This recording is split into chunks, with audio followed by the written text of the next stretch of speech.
This is a book called President Donald J. Trump, the Son of Man, the Christ. Now, somebody sent me a picture of this book at a Trump rally a while back. Apparently, the guy who wrote it, Helgard Muller, has been going to Trump rallies, passing a copy of his book out to everybody. Let me give you an idea of the premise of the argument here. In the Bible, there are two messianic roles. There's a Son of God and the Son of Man. The Son of God was obviously fulfilled by Jesus. He came to earth, died for your sins, and all of that other good stuff, right? The Son of Man is referred to in the Bible in a number of Old Testament books. The book of Daniel, I think, mentions the Son of Man, the book of Ezekiel, and some others. The Son of Man is supposed to be like a cosmic judge who comes along at the end, sparks Armageddon into existence, and judges all of the good people and the bad people, basically. The assumption is that Jesus is going to come back a second time, take control of the Israeli political system. That's why Israel needs to exist as a nation before Jesus could come back, because that's one of the requirements for the Son of Man, for somebody to be the Son of Man, and then spark Armageddon into place. That's the belief among standard Christianity. This guy's argument, Helgard Muller, is that America is the new Israel, that the founding fathers were descendants of the original Jews that came up through the Caucasus Mountains or whatever else. Complete nonsense, just totally made up. And that Trump took control of the political system in New Israel, which made him the Son of Man. So that is their argument for Trump being the second coming of Jesus. That's what this book is all about, so I wanted to give it a read. We've been reading it already. If you haven't seen the previous parts, don't sweat it. You don't have to see the others to understand what's happening in the current chapter. Do not believe literally a single fact, a single statistic, a single word out of this guy's mouth, just based on what I've already read. Even the most basic facts, like the names of political parties or the translation of words, are wrong. He lies about them constantly. So before you believe a single thing out of this book, make sure you fact check it. And one more thing before we actually get into the book. Some of it can be pretty graphic. The guy is a rabid racist, does not like the black community, grew up in South Africa during the period of segregation called apartheid, and is very obviously an extremely hateful person. So just be aware of that before walking into the book. Without further ado, let's get into it. Up to now, we've read the introduction. This is officially Chapter 1, so let's give it a read and see what he says. The Two Christs, Chapter 1. Here we go. There are two Christs which Jesus makes mention of in the four Gospels of Matthew, Mark, Luke, and John. People do read these scriptures, but they don't notice or comprehend about the two Christs. It's amazing how biblical scholars do not see or make mention about these two Christs in the preaching of Jesus Christ. Yeah, the dude obviously is pretty wordy and doesn't speak English terribly well. Not really his fault. He just grew up in South Africa, and I don't know. It seems like they use English a little bit differently there than they do in America, so I try to cut him some slack. Although I have other reasons to not like the guy. For example, his rabid racism, extreme racism. His belief that races should not mix at all. It's just insane. The more you read these scriptures without religion, the more you will see how this masterpiece unfolds in this coded book. Jesus said one true thing in Matthew 11:25 and Matthew 13:15. Well, I assume he said a lot more than one true thing. I mean, I assume Christians are supposed to believe he said a lot more than one true thing in the Bible. This is supposed to be a quote. I thank thee, O Father, Lord of heaven and earth, because thou hast hid these things from the wise and prudent, and hast revealed them unto babes. And then the following, for this people's heart is waxed gross, and their ears are dull of hearing, and their eyes they have closed, lest at any time they should see with their eyes and hear with their ears, and should understand with their heart, and they should be converted, and I should heal them. Okay, I don't understand the context, but maybe he'll explain. These two Christs are mentioned in Matthew 16:13-23 and Matthew 22:41-46 and Matthew 24:23-26. Jesus the Christ is mentioned in Matthew 16:23-23 and the other Christ is mentioned in Matthew 22:41-46 and Matthew 24:23-26. As soon as you realize that there is more than one Lord, Yahweh, in the Bible, please read The Five Gods of the Bible. I think that's another book that this guy wrote, The Five Gods of the Bible. Then you will also understand that Jesus Christ spoke about another Christ that will come after him, according to Matthew 22:41-46 and Matthew 24:23-26.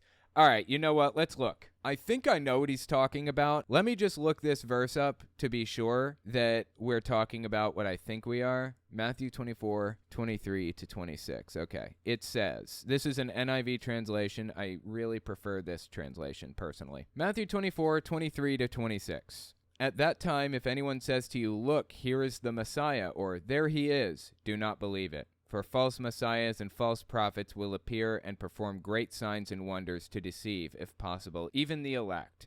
This is in red, by the by. That means Jesus is speaking it.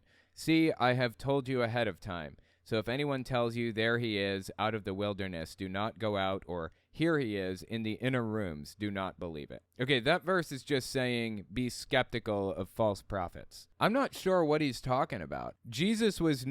In this verse, Jesus was not saying there is another Christ. He was saying be wary of other Christs. I laid out the argument in the introduction, so there is a Son of Man and there is a Son of God. There are two different Christs laid out in the Bible. Jesus just claimed to be both of them in Matthew. That's why there's the second coming of Jesus bit. That's why they believe Jesus is coming again. And this guy seems to be just replacing Jesus with Donald Trump. And regarding his claim about there being 5 gods mentioned in the Bible, there are actually a lot of gods mentioned in the Bible. There's a group of people called the Canaanites that lived in the same area as the Jews around the same time, okay? Now, the Canaanites had their own pantheon. Let me tell you what a pantheon is. A pantheon is a grouping of gods within a religious belief system. Poseidon, Mercury, Neptune, Zeus, Hades, these are all gods from different pantheons. The Roman pantheon and the Greek pantheon, I believe. Correct me if I'm wrong in the comments on that. They're just different gods from the grouping of gods, right? The Canaanites had their own set of gods that they believed in. They believed that a god named El came along and created the other gods. And collectively, the gods that El created were known as the Elohim. One of the gods they created was named Marduk. They had one named Baal and Yahweh and Ishtar and a bunch of others. The Jews come along and they picked out Yahweh from the Canaanite pantheon and made a pact with Yahweh. Said, if you protect us, we won't worship any other gods but you. And thus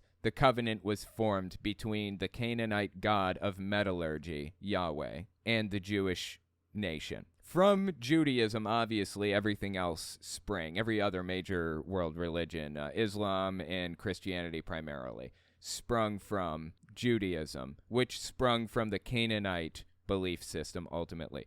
So there are a lot of gods mentioned in the Bible, actually, way more than just one. Some of the names for Yahweh in the Bible that people believe they were calling Yahweh were actually just the names of other gods in the pantheon, like Elohim. That's just a different name for a different thing from a different pantheon. So I don't know what he's talking about when he says the 5 gods of the Bible, but yeah, there are a bunch of different gods mentioned in the Bible. You just don't connect those dots because it was from the Canaanite pantheon, and Judaism is supposed to be a monotheistic religion, one God. Anyway, let's keep reading the book here.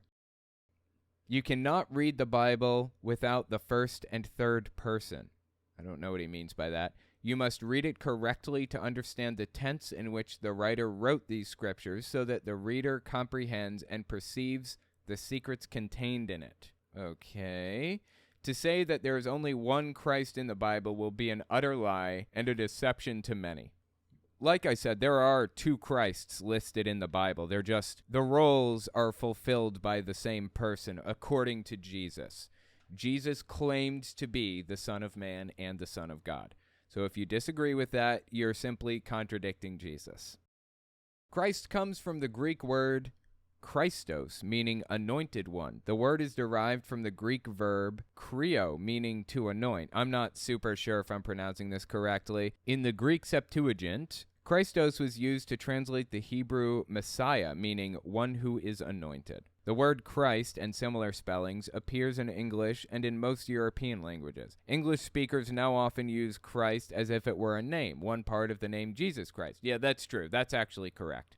Though it was originally a title, the Messiah. That's accurate, actually. That's correct. Its usage in Christ Jesus emphasizes its nature as a title. Compare the usage, the Christ. The spelling Christ in English became standardized in the 18th century when, in the spirit of the Enlightenment, the spelling of certain words changed to fit their Greek or Latin origins. Prior to this, scribes writing in Old and Middle English usually used the spelling Christ, the I being pronounced either as I, preserved in the names of churches such as St. Catherine Cree, or as the short I, preserved in the modern pronunciation of Christmas. The spelling Christ in English is attested from the 14th century. In modern and ancient usage, even in secular terminology, Christ usually refers to Jesus based on the centuries-old tradition of such usage. Since the Apostolic Age, the use of the definite article before the word Christ and its gradual development into a proper name showed the Christians identified the bearer with the promised Messiah of the Jews. I'm actually really impressed with these past few paragraphs.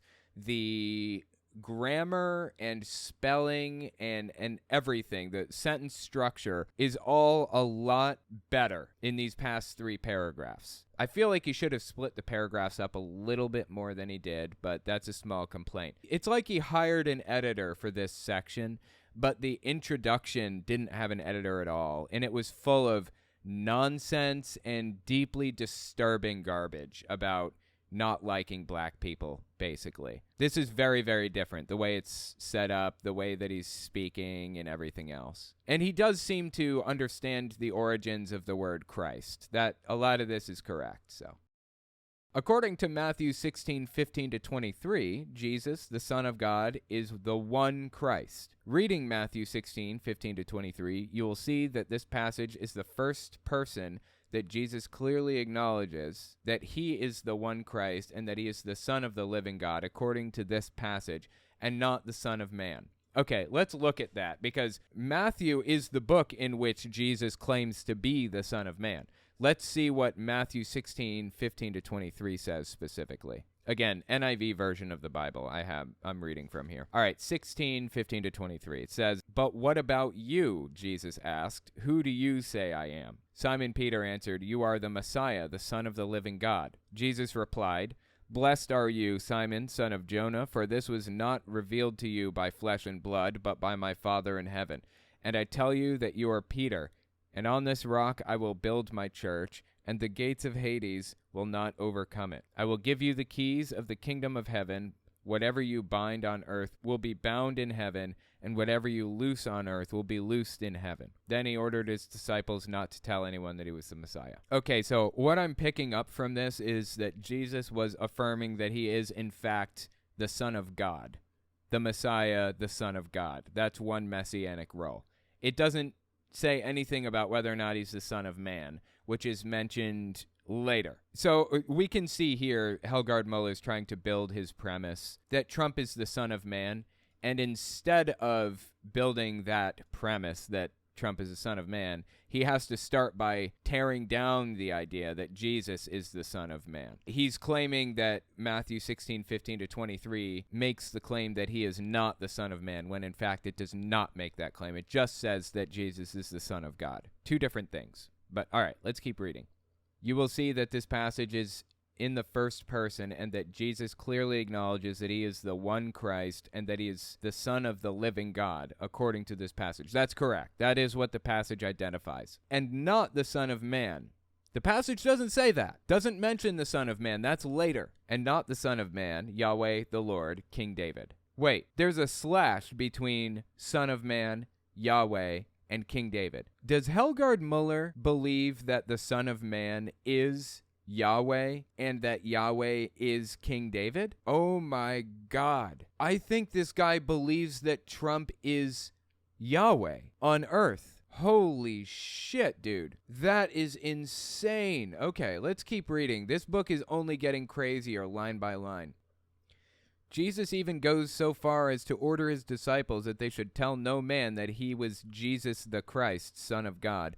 Reading verse 13 and 14 in the original Greek, Jesus is asking, who do people say that the Son of Man is? Jesus is referring to a third son or person. Okay, well, you know what? We can actually look at the original Greek. Let's see if that's true.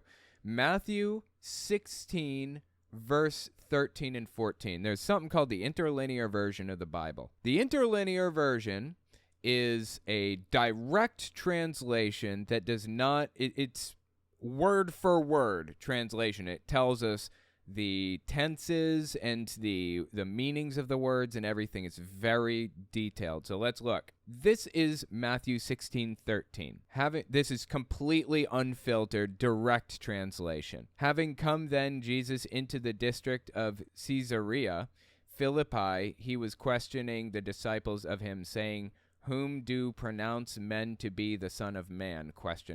So I get the impression that this verse is directly asking the disciples, who do people say the Son of Man is? Matthew 16:14 says, and they said, some indeed John the Baptist, others now Elijah, others now Jeremiah, or one of the prophets. And here's 16:15, direct translation. He says to them, you, but whom me do you pronounce to be? But who do you say I am is the question being asked, I think. And here's 16:16. Answering now, Simon Peter says, you are the Christ, the Son of God, the living. Answering now, Jesus said to him, blessed are you, Simon Bar-Jonah, for flesh and blood not revealed to you, but the Father of me who is in the heavens. Interesting. Okay. So I get the impression that Matthew 16:15 was saying that Jesus is the Son of Man and the Son of God. If we need more scholarly information on this, we might end up going to Bart Ehrman because he's talked about this subject at length, about the Son of Man. But I get the impression, just based on what we've read so far from Interlinear, that Jesus believed himself to be the Son of Man and the Son of God. So let's keep reading.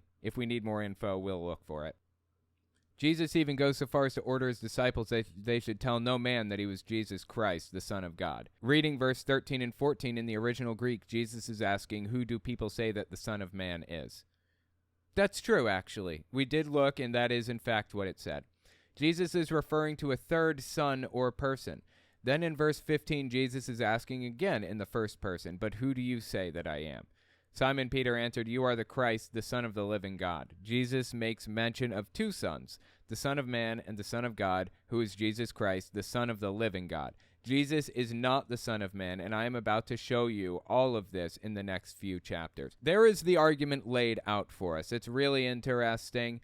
Let's take a look at Bart Ehrman's assessment of this, because I feel like it's time to look at a biblical scholar's view on the Son of Man and what Jesus meant when he said this thing or that thing, okay? Bart Ehrman is a famous Bible scholar. He has a PhD in the field. He can speak Hebrew fluently, like Old Hebrew. Seriously, he knows what he's talking about, okay? And he wrote this whole section on Jesus and the Son of Man, this whole bit on his website. So let's just read this article to get a little bit of context so we can figure out if Jesus believed himself to be the Son of Man or not. Here's the question that was asked of Bart Ehrman. 2 weeks ago, I started addressing a question I got asked to the blog. At first, I was just going to reply to the question as a comment. As my response started getting a bit long, I decided I better devote an entire post to it. When I started working on a post on in, I decided it needed to be a thread. As I pointed out, that was 2 weeks ago, and I still haven't answered the question. I'll answer it here rather briefly based on the information I've got. The answer should make sense on its own terms, but if you want to see the reasoning behind it, read the posts over the past couple of weeks that have been about the Son of Man. Here's the question. In Mark 8:27-28, Jesus asks his disciples, who do people say that I am? This is also a reference to the section we read in Matthew. And they reply that different people think he's John the Baptist, Elijah, or one of the prophets. Jesus then follows up with the key question, but who do you say that I am? And Peter replies, you are the Christ. When Luke tells this story, Luke keeps the verbal back and forth almost the same, although when Peter replies, he's a bit more specific, the Christ of God. Was there any other kind of Christ? Matthew's version is a bit different, though. Jesus asks, who do people say the Son of Man is? So the Gospels are 4 different accounts of the same story, basically. Mark came first, and I could be wrong, but I believe Matthew and Luke used Mark as a source and rewrote and added some things. And then John came like way later and just added all kinds of stuff, stories that weren't related to anything at all and objectively did not actually happen. Like that story about he who cast the first stone, or he who's without sin should cast the first stone. That's fake. That never happened. That's a fabricated story in the book of John that doesn't exist. So anyways, Mark is widely considered to be the most accurate gospel account because it was the earliest and the first, and we have the most copies of it that are the most cohesive and connected to each other with as few discrepancies as possible. That's probably why he's using Mark as a reference here rather than Matthew, but let's keep reading what Bart Ehrman had to say on this subject. Matthew's version's a bit different, though. Jesus asks, who do people say the Son of Man is? The disciples are playing the same way, although in addition to John the Baptist and Elijah, they also say that some people think he's Jeremiah. And Jesus replies again, but who do you say that I am? And Peter replies, you are the Christ, the Son of the living God. And Matthew adds more at that point. He's saying Matthew adds additional stuff that was not found in the originals or in the book of Mark, thus kind of implying that maybe it doesn't belong there. So is Matthew having Jesus ask 2 different questions? Who is the Son of Man and who am I? Or is Matthew trying to have Jesus refer to himself in this passage as the Son of Man? In fact, is Matthew equating Jesus, the Son of Man, and the Son of God as all the same person in this passage? Or is he differentiating between Jesus and the Son of Man? He obviously tweaked the passage for some purpose. So here's Bart Ehrman's response to the question. In my previous posts, I've laid out the views I have about Jesus and the Son of Man, and some of the reasons I have them. It turns out to be a terrifically complicated matter. There are entire books devoted just to this one issue. What was Jesus' view of the Son of Man, written by scholars with different understandings. The view I reached, Bart Ehrman that is, toward the end of my PhD work is one of the standard views that's been around since the end of the 19th century. Was very, very different from the one I had before. But it's the view I still have, though I understand it much more fully now. To wit, here's what Ehrman, a Bible scholar, believes the Bible was saying about the Son of Man and what Jesus was saying. Jesus did use the term Son of Man as a central part of his message. In doing so, he was referring to a cosmic judge of the earth who would come at the end of history to bring a cataclysmic end to the world as we know it, to destroy all the evil forces in the world that are opposed to God and that are making life miserable for his people. After this day of judgment, the Son of Man would bring in a new kingdom on earth, a utopian kingdom of God. The ultimate root for this view of the coming of the Son of Man lies in a passage in the Hebrew Bible, Daniel 7:13-14, one of the earliest apocalyptic passages we have out of ancient Judaism. Different Jewish teachers in Jesus' time understood the passage differently, and various ones of them had differently nuanced understandings of who this one like a Son of Man was. Jesus' view was distinctive but not entirely unique. Others, too, thought the Son of Man as the cosmic judge of the earth. To show this was Jesus' view requires an in-depth study of the way he uses the phrase in the New Testament Gospels, since he uses it in a variety of ways, and one has to determine which of these sayings about the Son of Man actually go back to Jesus himself, just as we have to determine at every point which of Jesus' sayings are his, and which have been put on his lips by later storytellers after his death, passing along the traditions about him. Really interesting blog post. Bart Ehrman is absolutely fascinating in my opinion. So here is another set of bullet points. There are several remaining fundamental points here. I want to make sure that we have a full and complete understanding of a biblical scholar's understanding of the Son of Man and why Jesus believed that he was the Son of Man. So let's read the rest of this. We're almost done with it. There are several remaining fundamental points. When Jesus talked of this Son of Man, he was not referring to himself. Jesus was a man on earth speaking as a prophet about a cosmic judge who was soon to come from heaven above. After his death, Jesus' followers believed that he had been raised from the dead and exalted to heaven. Wait, is this Bart Ehrman's view? I trust Bart Ehrman's view, whatever it may be. If it turns out Bart Ehrman believes that Jesus did not think himself to be the Son of Man, then okay. Regular Christianity does view him as the Son of Man either way. But let's keep reading. After his death, Jesus' followers believed that he'd been raised from the dead and exalted to heaven.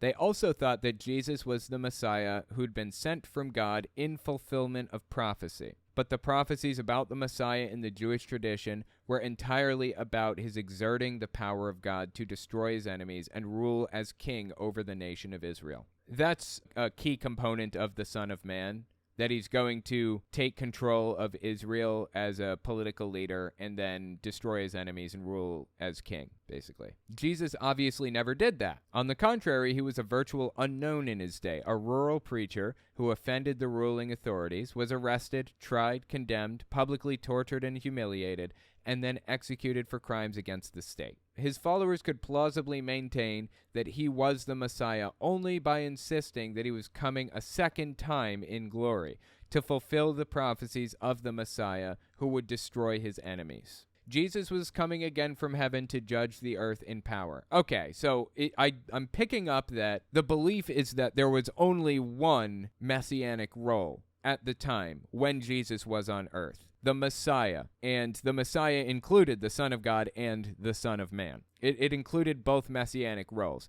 Not until Jesus didn't fulfill the role that they believed that he had to fulfill to be the Messiah did they split it into two pieces. That's what I'm picking up from this. Jesus was coming again from heaven to judge the earth in power.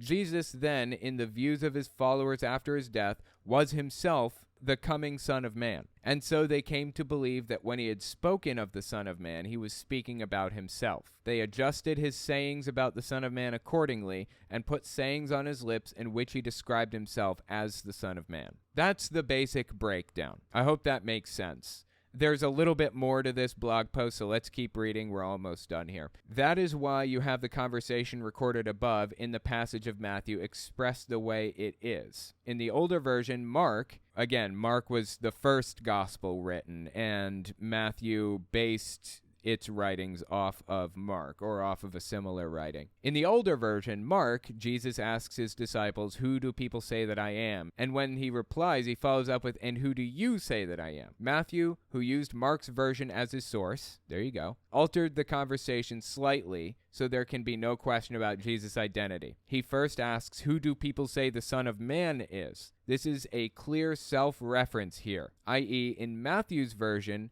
he's changed Mark's wording. When the disciples reply, he responds, "And who do you say that I am?" Matthew has phrased the conversation in such a way that it's obvious to the reader that Jesus himself is the Son of Man. In that way, in every other place where Jesus refers to the Son of Man, everyone will understand that he's talking about himself. Mark would have agreed that Jesus is the Son of Man, as did all the other Gospels. Mark simply did not make the matter as explicit as Matthew chose to do. It was not, though, the view of Jesus himself. It was actually quite contrary to his view. Wow, fascinating. Each of these bullet points would require substantial discussion, evidence, and argument to back them up. I have at least laid out the outlines in earlier posts. Everything about the historical Jesus is complicated for historians to resolve. Very few things are as intricate and complicated as this. So hopefully that gives some insight and context into who the Son of Man is, why people believed it was Jesus, so on and so forth. Jesus did not seem to believe himself to be the Son of Man, but his disciples, after he died, absolutely did believe he's the Son of Man. And everything following the Gospels pointed to Jesus being the Son of Man. So anyways, now that we have that context, let's keep reading Helgard Muller's book about the Son of Man. Jesus is asking again in the first person, "But who do you say that I am?" Simon Peter answered, "You are the Christ, the Son of the living God." Jesus makes mention of two sons, the Son of Man and the Son of God. Who is Jesus Christ, the Son of the living God? Jesus is not the Son of Man, and I am about to show you all of this in the next few chapters.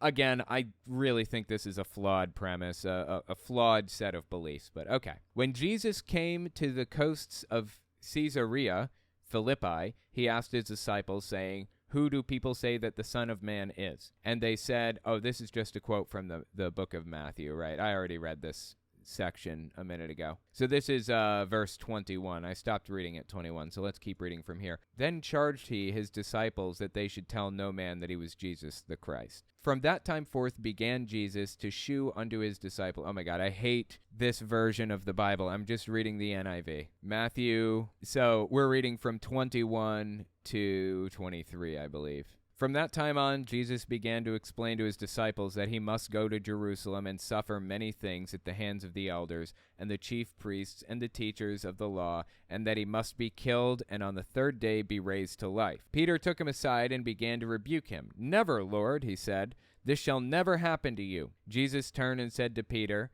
Get behind me, Satan. You are a stumbling block to me. You do not have in mind the concerns of God, but merely human concerns. In Matthew 22:41-46, the other Christ is mentioned by Jesus, the Christ, the Son of God, in the third person. 22:41-46, okay. God, I can tell we're going to be reading a lot of Bible verses here, but it's important. This book is incredibly popular right now among Trumpists. It is the book that establishes Trump's line or lineage as a Messiah, so we have to go through it and understand. So bear with me. This is a new religion that's formed. This is not a little thing. Full-blown new religion with a new everything, a new Messiah, even got a new holy book here, the American Patriots Bible. No joke. That's why we're talking about this. All right, let's keep reading. In Matthew 22:41-46, the other Christ is mentioned by Jesus the Christ, the Son of God, in the third person. Okay, let's take a look at Matthew 22:41-46. Whose son is the Messiah is the title of this little section. It says, While the Pharisees were gathered together, Jesus asked them, What do you think about the Messiah? Whose son is he? The son of David, they replied. He said to them, How is it then that David, speaking by the Spirit, calls him Lord? For he says, The Lord said to my Lord, Sit at my right hand until I put your enemies under your feet. If then David calls him Lord, how can he be his son? No one could say a word in reply, and from that day on, no one dared to ask him any more questions. Okay, I guess they're saying that Jesus was speaking in the third person. Yeah, that's just the structure of the conversation, because the Pharisees don't believe that he was the Christ. Helgard Muller is trying to establish the idea that Jesus didn't believe himself to be the Son of Man or whatever else, and this is kind of a cheap, backhanded way to do it. You can clearly see that Jesus, the Son of God, makes mention of the other Christ in the third person. Again, he was meeting them on neutral territory by doing so because he didn't want them to think that he viewed himself as a Messiah. This Christ, according to Matthew 22:41-46, is not the Son of God, but this Christ is the Son of Yahweh. Wait, isn't Yahweh God, which means that he was referring to the Son of God? I don't understand the argument here. Or in other words, the Son of Man. Reading my book, The Five Gods of the Bible, you will distinguish the differences between God and the Lord, Yahweh. Oh, interesting. So Yahweh is not God, apparently, in this guy's mind. I'm not reading that book right now. I'm going to need a little more context than that if he wants me to believe anything he has to say. It is of utmost importance to read and study the Hebrew Old Testament and the Greek New Testament scriptures in their correct tense, passage, and words. So here he's quoting 41-46, which we just read. It was just Jesus talking to the Pharisees and trying to get them caught up in a gotcha moment, you know. The other passage where Jesus, the Christ, the Son of God, made mention of the other Christ in the third person is in Matthew 24:23-26. In this passage, you can clearly see that Jesus is referring to this Christ in the third person and not in the first person. Like I said, Jesus was doing that because he's talking to people who didn't already believe that he was the Christ. That's why he's doing that. If he started referring to himself as the Christ, it would shift the tone of the conversation. Naturally, the Pharisees, who were kind of Jesus's opponents or whatever, if you will, were reluctant to accept that Jesus was a Messiah. That's why he was using the third person rather than the first person. Does not say anything. It does not imply a single thing about whether or not Jesus thought he was the Messiah. Jesus, the Christ, refers to this other Christ in the third person, and he makes it clear that this Christ is the Son of the Lord, Yahweh, and not the Son of God, according to Matthew 22:41-46. whereas Jesus, the Christ, is the Son of God, according to Matthew 16:15-23. Yeah, that last verse is the one that we just read a minute ago about who do you believe I am, and do people say that I'm the Son of Man, so on and so forth. Here, the dude is quoting Matthew 24:23-28. Let's just see if we can figure out what this one says. Okay, this is straight from Jesus' mouth. It's in red letters, and it says, "At that time, if anyone says to you, 'Look, here is the Messiah,' or 'There he is,' do not believe it. For false messiahs and false prophets will appear and perform great signs and wonders to deceive, if possible, even the elect. See, I have told you ahead of time." So this is basically saying, watch out for false prophets. In my book, The 5 Gods of the Bible, I describe in full depth the differences between God and the Lord, Yahweh. One clear distinction between God and the Lord are there are 2 glories, which are different in size, color, and radiance. The other great distinction between God and the Lord are their thrones. Okay. So when Jesus agrees that he is the Christ, the Son of the living God, and not the Christ of the Lord, Yahweh, it is evident that there is another Christ coming. Okay, I'm sorry, man. I haven't read this guy's book, this other book, The 5 Gods of the Bible. I'm not going to. He's going to have to give me reason to accept what he's saying here. This makes no sense at all to me. I'm sorry. You just have to give me more than I put it in this other book, so just believe me. I have no idea what he's talking about here, and I have no reason to believe him. In this book, I do not want to bore the reader with biblical lessons, facts, and lots of scriptures, but I would like to stick to the fact that President Donald J. Trump is the other Christ, or in other words, the Son of Man. I'm going to be brief to show the differences between God and the Lord Yahweh in the following chapters, and therefore it's best to get my book. Well, I'm not going to get your book, okay? I'm sorry. You should have made your case in this book if you wanted anybody to believe a word out of your mouth. I'm not getting your stupid The 5 Gods of the Bible book. Seriously, who pushes their other books so hard in their next book like this? It's kind of obnoxious. You have to get my book, The 5 Gods of the Bible, to see in detail the differences between God and the Lord. There are a huge number of differences between God and the Lord, which people are not aware of, and therefore people are destroyed for lack of knowledge because they've rejected knowledge. Why not pull a chapter from that book that describes it and put it in this book for us? Why didn't he do that? I would have read it then. I'm not reading your stupid chapters now from this other book. It's not happening. As soon as you see the differences between God and the Lord, or Yahweh, you will realize that there are 2 Christs mentioned in the book of Matthew in the New Testament, and that these 2 Christs are not one and the same person, as the Christian church tries to claim they are. So who is God then, if it's not Yahweh? Yahweh is the Lord. God is Trump? Who? I don't know who it is. As soon as you see the differences between God and the Lord, Yahweh, you will realize that there are 2 Christs mentioned in the book of Matthew in the New Testament, and that these 2 Christs are not one and the same person, as the Christian church tries to claim that they are.